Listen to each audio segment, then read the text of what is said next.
Transferring your Bilt's point to American Airlines is pretty easy thing to do. Today I'm going to teach you how you guys can transfer your Bilt points to American Airlines.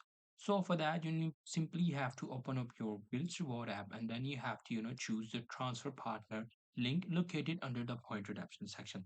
There should be a point redeem section. You just have to go to that section, and there you will be able to find a transfer partner.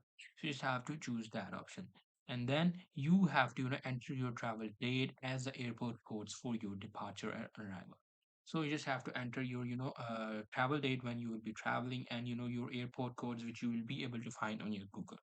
Additionally, you can choose the number of passenger and preferred cabin class, which means you can choose how many persons are traveling and which class you are traveling to, if you're traveling to first, business, or economy.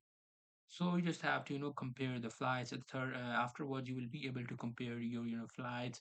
You just have to confirm it. After that, you have to choose the flight that you are using. You all have also choose the airline. It should contain American Airlines. You just have to select that, and there you go. There are some points that you need to require to reserve your seats. You just have to do that, and your points will be transferred.